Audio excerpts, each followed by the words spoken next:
In my opinion, the reason that the debate on who started hip-hop is happening is because of the self-proclaimed Bambatta gets the credit. Godfather that has been exposed by Hassan Campbell and others as being a pedophile and a homosexual. This is for those that's lost like the Bermuda Triangle. I'm here to wake y'all up. Pot of gold right here, man. This is it, man. This is glory. No doubt. We gonna move on, man. Son, long as the love and the trust is there, son. Instead of rewriting history, let's do the homework. The brothers were the ones that started breakdancing. Getting down, going up, it emerged from burning. Okay. It emerged, from burning, man. Spade power. Where would you say hip-hop started? I would say it started right here in Bronxdale. And I would say that because we went from black spades to music. Right. Mario. I was doing music ever since I came from down south. So as you can see here, Mario and his brother was putting on music when they came to the Bronx. Mario's brother talking about DJing before they even came to New York. When they came to New York, they was already doing it, carrying on that legacy from their father. Young Glenn Mario Halsey left Edenton, North Carolina, and moved with his aunt, who was a resident of the Bronxdale housing projects in the Bronx. Disco King Mario. Okay. Who came from down south wearing pointy shoes, came there and, he joined the spades and all this, but his main object was to play music. During a time when home turf and area became protected commodities, Mario became an original member of the legendary street gang, the Black Spades.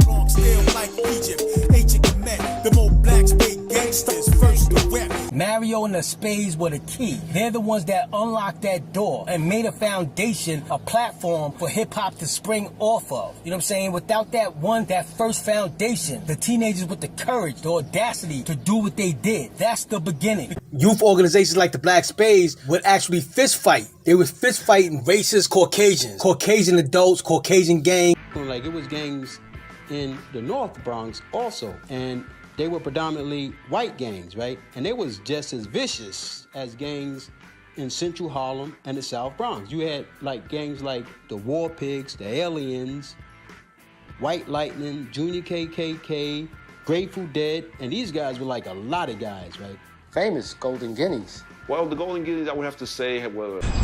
Yeah, and beat up the Golden Guineas. Golden Guineas. Yeah, it's a Caucasian gang. Because before that, like they said, African-American children was running. You used to go out in the community and you used to always get beat up. Or running home because your life is in danger. Yeah, to run good, fight fast, or both at the same time. Right. You get walked around and call a nigga. Only place you... In the 1960s, you couldn't come out with no large equipment in the Bronx, New York, and just start, you know what I'm saying, as African-Americans. Hip-hop came out of the civil rights era. Back in the 60s, when Martin Luther King got killed and President Kennedy, we was playing music then.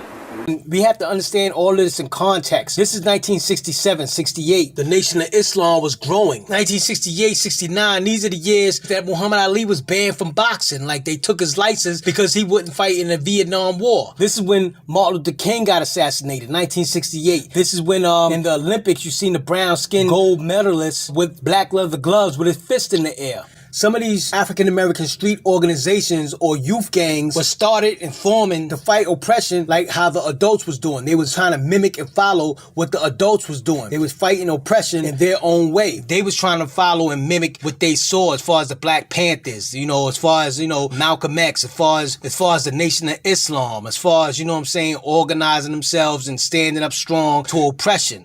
Would you say y'all was the first blacks in the Bronx to fight back? Absolutely.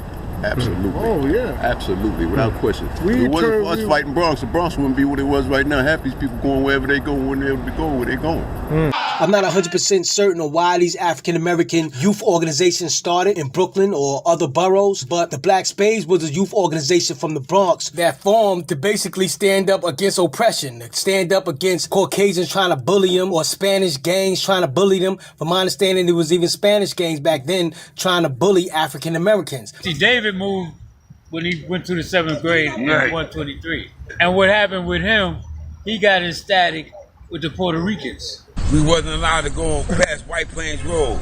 We couldn't go over Get down. the bridge right here on Watson Avenue. Right. Come here. We couldn't go over there because we was always spread by the Spanish gangs or the white boys, the Caucasians. Always remember that real B-boys that originally did the B-boy, that's gang culture. Spades is original and all that, you know, and the history of it coming from the Muslims in the Black Panther era. See what I'm saying? You know, Modelo means it's like, you know, they be like, yo, that's that Modelo style, you know, and that's the original style of B-boy. Hip-hop culture was created out of African-American culture, not Spanish. You know, Mario was hip-hop. What Mario and the Spades was doing is hip-hop. It's the epitome of hip-hop. Hip-hop is the behavior, the attitude, the character that creates rap, creates DJing, creates graffiti writing. Yeah, we used to all wear Glory Stompers. We wore the Glory Stomper boots. We also had a crew that did the boot dance. Oh, you was wearing the Glory Stompers too? Yeah, you had to be down. If you wasn't down, wow, you couldn't do your thing. So was you DJing with Glory Stompers on? Yeah. Wow. Yeah, we had fun, man. You talking about fun? You had to be there. As the 1960s comes to a close, Vietnam War vets are coming home. Unemployment is at an all-time high. Sanitation workers and teachers are on strike. The city is on the brink of bankruptcy. The hard economic times are visible throughout the city. A new generation responds to the harsh times in a different way. A beat could be felt through the 5 boroughs, and the urban youth began to work the vibes of the city in its own way. This phenomenon, which will later on be called hip-hop, will go worldwide and transform itself into a billion-dollar industry.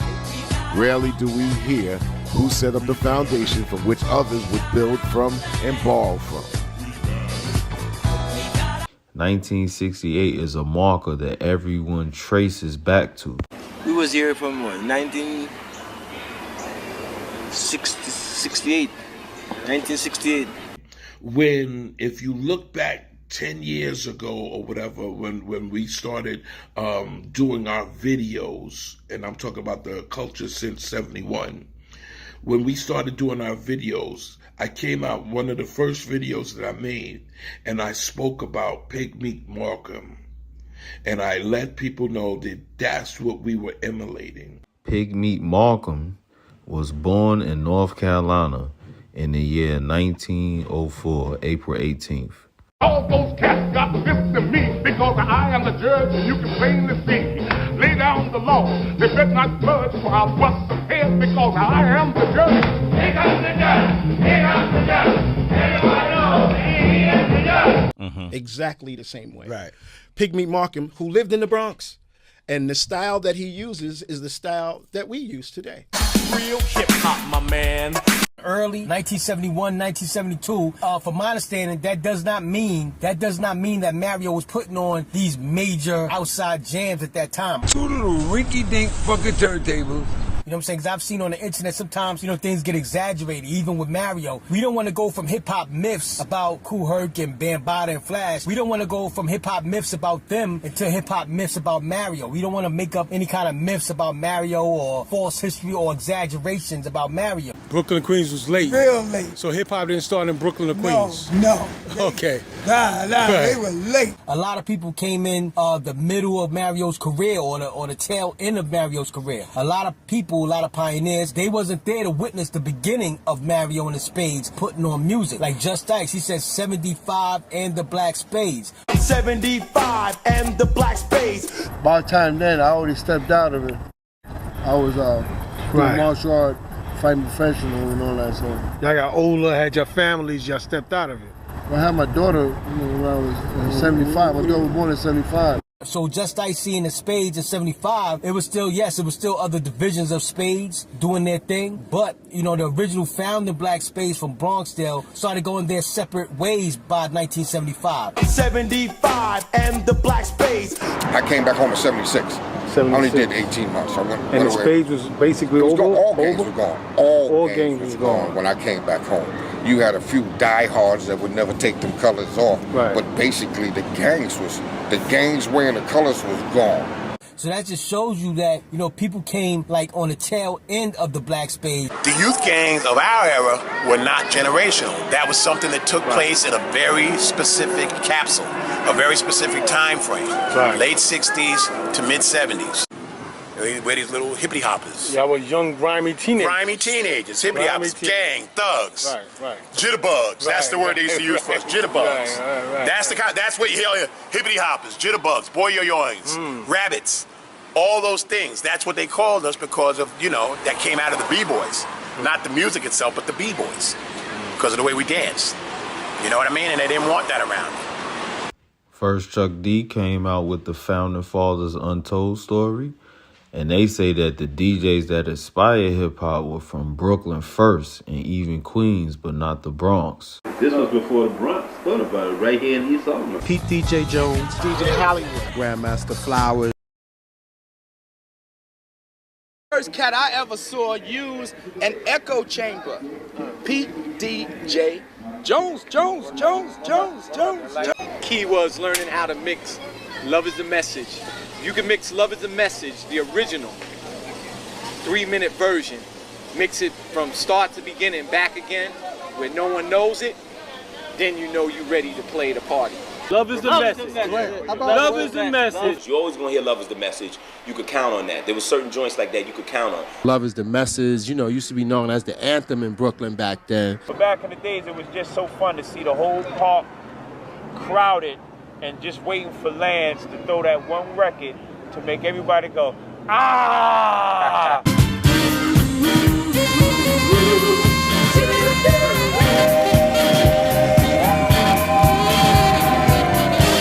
Those were disco burrows.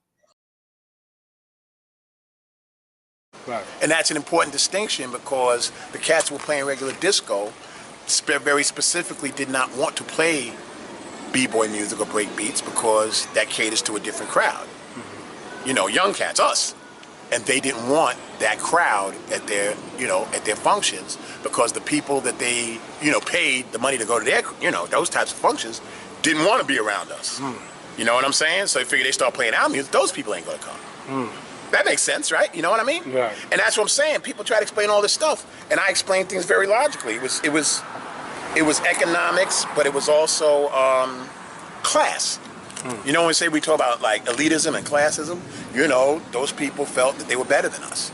But y'all really need to understand, Mario started this music, he catered to the young people. Why? Because if you look at most of his videos from back then, it's always young people around him. Why? Hip hop was, we were playing for the kid. You know, the reality of it is that was Mario's thing, Junior High School 123. Bambatta gets the credit. He always got the credit for 123 because of that, you know, Just Ice rhyme, that Just Ice verse, you know, about 123, Bambatta rocking hard at 123. It was a privilege for people to see Bambatta rocking hard at 123. Mario used to be, listen, Mario, we come to 123, right? Right. And this is one of my stories with Mario. We come to 123, like Mario in there playing. Him, I think Bam is it, because that he invited the Zulu Nation into. Mario's the one that got 123. Right. Mario's the one that said, yo, we rock here. Right. We can rock there. In 123, it's a two, like you had a gym. Cut the gym in half. One side had one DJ, other side, I think Herc one. We come up to the joint. Mario ain't even on the turntable. Somebody else on the damn turntable. Right. Mario is at the door, strapped up and all that. He looking at you like, what's up? Would you want to get in? You got to pay. Mario, why would, listen, if this is his party, what is he doing at the door? Because he liked that smoke, man. Y'all got this dude.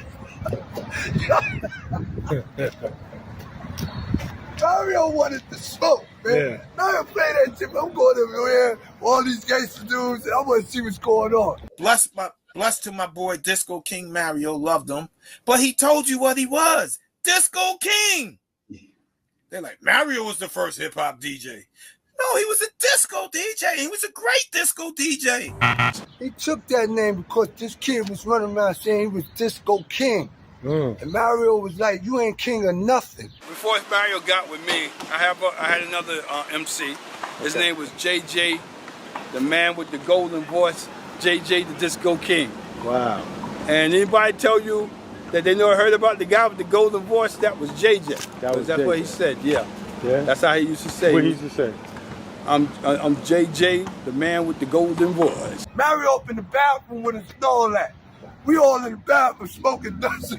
Mario up in there with us like this. Come on, man. Yeah. Who you talking about? Disco. Yeah. What Mario on the stage was doing is the foundation of hip-hop. Unfortunately, you know what I'm saying, as far as the drug use, the smoking, the drinking, as far as that. But what they was doing in those parks, you know what I'm saying, was the epitome of hip-hop. Even though Herc, Bam, Flash, they were hip-hop DJs because they played music. They played b-boy breakbeats. Right. Right? Which is what really distinguished them from other regular disco DJs. Okay. Right? They also played disco music. Who's that? All of them. Right, all of them. All of them. They played disco. They didn't play disco music in the sense of what you hear in Studio 54. Right. Which is that white Euro disco kind of shit. Right. But black disco, like R&B type disco, like what you play, they played that too. The thing that made them different and made them hip is that they also played b-boy music, breakbeats. Right. And that is the thing that distinguishes hip-hop, or what came to be known as hip-hop, from regular disco. Let's start off by saying this. We created something that is $1 trillion industry. And we've been creating things since, the beginning of time. And so the stuff that I talk about, I go back to 1971. And this is the creation for my area, my group, my people. And so when we first started in 71, a lot of Puerto Ricans were coming in, and we didn't even see that many Jamaicans, but a lot of Puerto Ricans were coming from Puerto Rico and coming to here. Now, I'm going to just keep it 100, all right? 100. In 1971, the Puerto Rican families that I saw didn't know anything about our culture. Nowadays, with all this mixing, a lot of us are mixing our genetics together, and, it just seems like people are starting to forget how it all started. People get past a hitman. Some people make it seem like African-American population and Puerto Rican population was like the same, in early hip-hop. And that just wouldn't be true. Puerto Ricans and blacks created hip-hop. From my understanding, in early hip-hop, Puerto Ricans was like a minority, their population. From my understanding, it was an overwhelming majority of African-American energy in early hip-hop. And when I say early hip-hop, I'm talking about from 1971 to 1976. I'm talking about, before the commercialization of hip-hop. Puerto Rican, their population in hip-hop became more prevalent, more predominant in the 80s. In the 1980s, that's when Puerto Rican population really started to gravitate towards hip-hop. Because you got people today who argue, the Puerto Ricans wasn't there, and this and that, like a Puerto Rican is so different from you.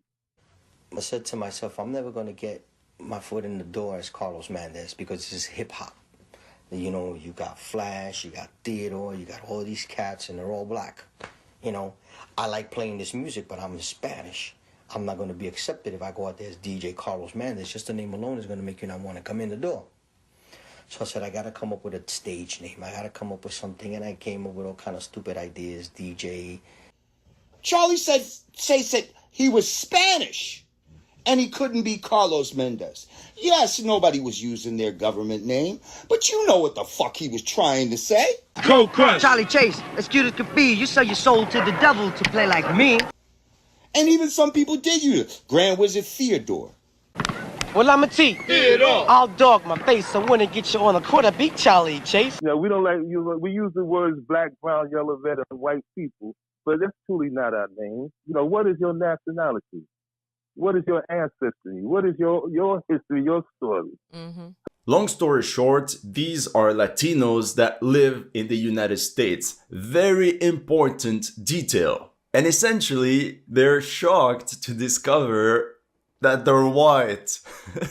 Hello my friends, today we'll be reacting to this video, Latinos take a DNA test. Oh no, European. I got 60.9% European. A lot of it is from the Iberian Peninsula. It's saying majority from Spain, while Ancestry said that it was a majority from Portugal. It's not an ethnic DNA test you need, but an IQ test.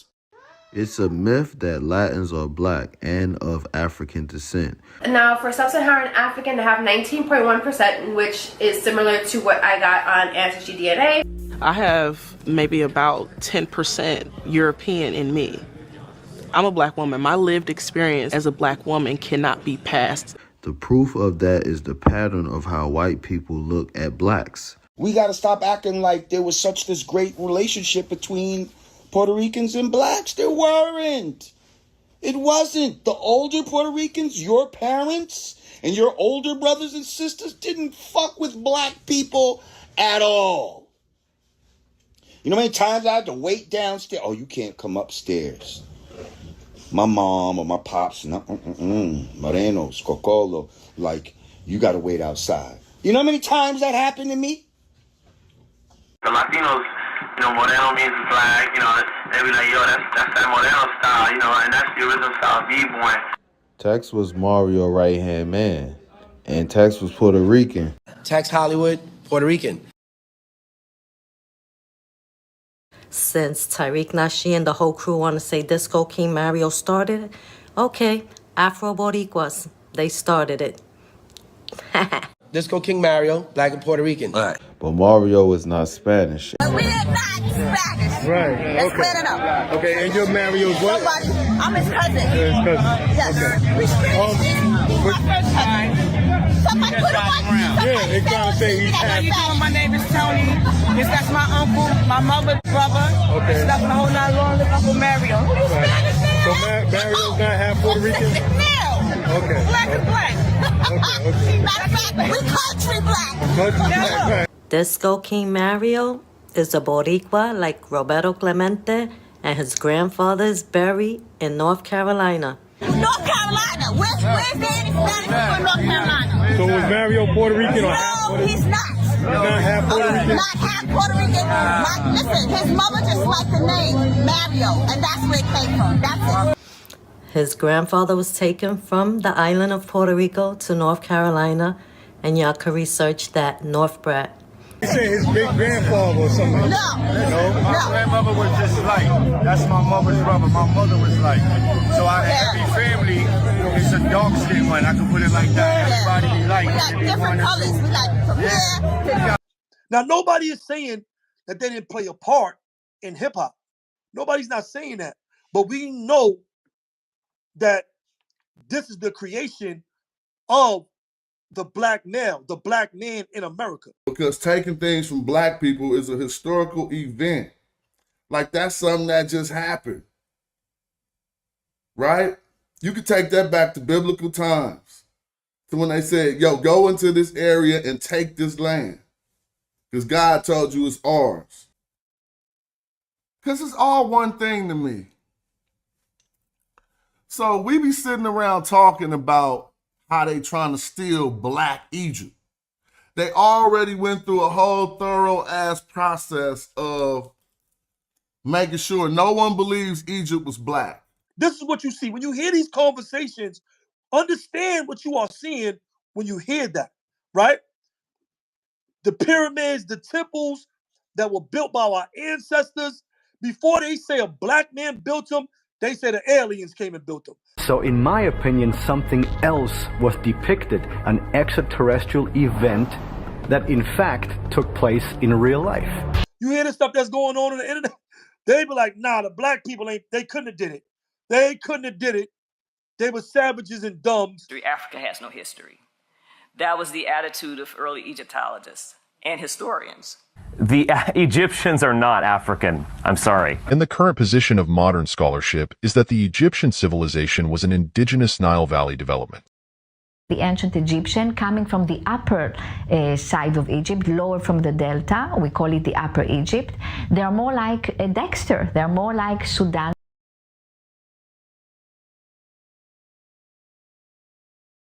Tall. Discover the Nilotic people, darkest, tallest, and thinnest people on earth. Frank Yurko stated that depictions of pharaonic iconography, such as the royal crowns, Horus falcons, and victory scenes were concentrated in the Upper Egyptian Naqada culture and A-group Nubia. He further elaborated that Egyptian writing arose in Naqadan Upper Egypt and A-group Nubia, and not in the Delta cultures, where the direct Western Asian contact was made, further validates the Mesopotamian influence argument.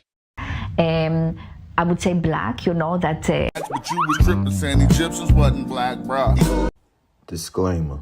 This video isn't made to impose that ancient Egyptian history was only one type of people. Afro-Asiatic people were a big part of the history, but they was not the founders of the civilization. Sub-Saharan Africans were. Till today, we're still setting trends, okay? So this is a bigger conversation of them trying to misappropriate things that are created by black people and what we have added, right, to the civilization, to the human civilization. This is what you see.